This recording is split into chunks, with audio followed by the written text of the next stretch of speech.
皆さんまた来てくださってありがとうございます。今日は疑惑の総合勝者ハンターバイデンさんの再燃している例のラップトップの、証拠上がっております。ビデオどうぞ。This program, we told you about how Hunter Biden had taken out a loan for $1 million to pay some back taxes to get himself out of trouble.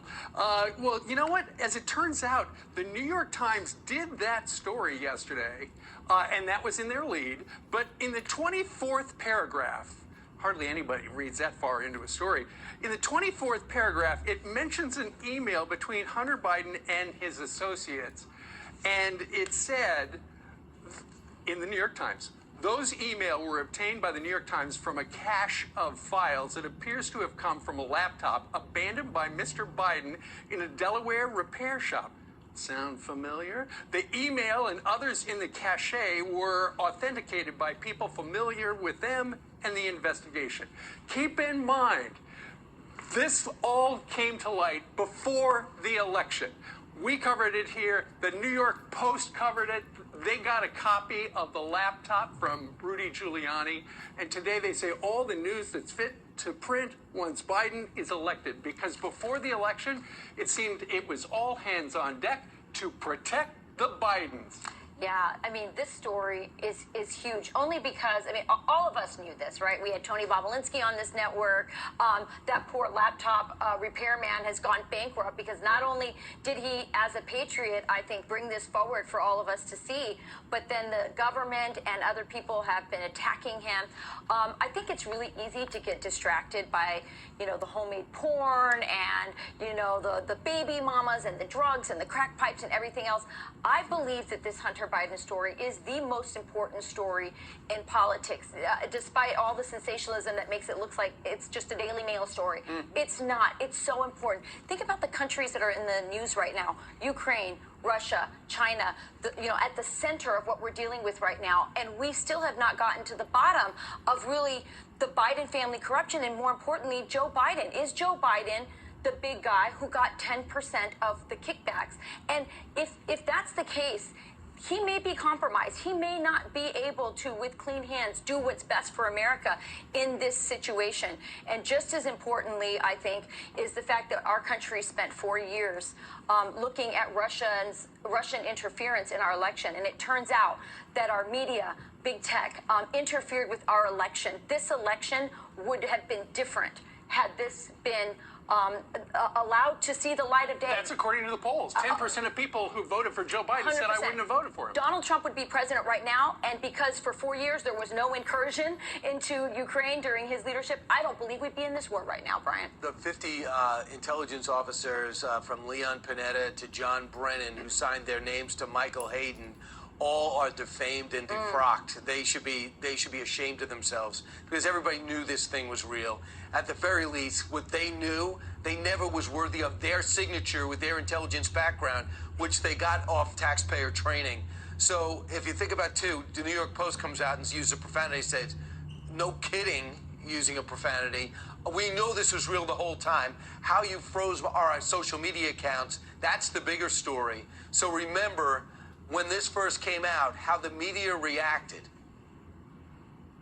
Authorities are now investigating whether recently published emails that purport to detail the business dealings of Joe Biden's son are tied to an ongoing Russian disinformation effort. Recently published emails that purport to detail the business dealings of Joe Biden's son are actually part of an ongoing Russian disinformation campaign. Hunter Biden, this laptop that intelligence officials have warned is likely Russian disinformation. It's broadly known and widely known, Peter, that there was a broad range of Russian disinformation back in 2020. So you still think that the stories from the fall about your son Hunter were Russian disinformation and a smear campaign, like you said?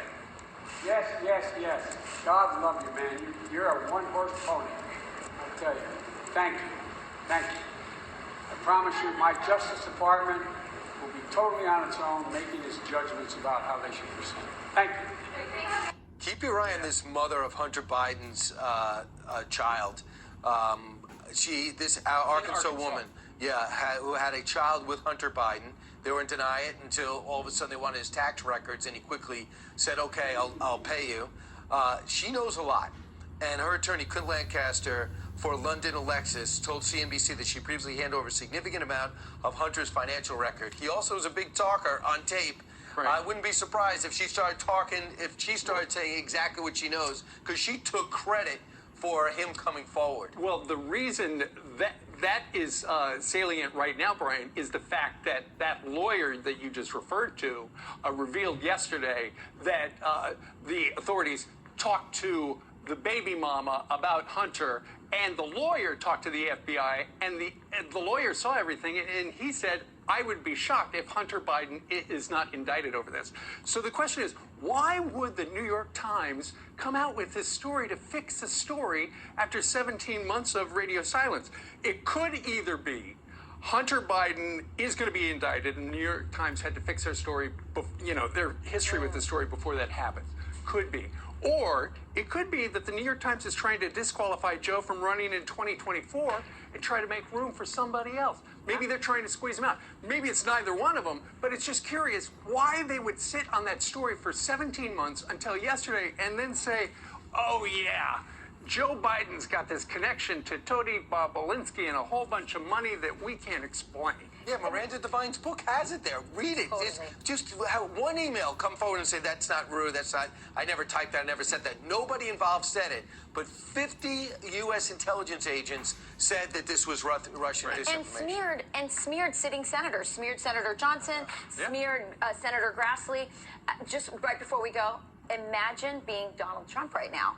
You lost this election because the media and big tech colluded and hid this story. And the American people deserve to know whether their president was taking dirty money from any of these countries. So the New York Times now can put Miranda Devine's Laptop from Hell, take it off the fiction list, and put it in nonfiction because, according to the New York Times, it actually happened. That's called real journalism. It should be Book of the Year.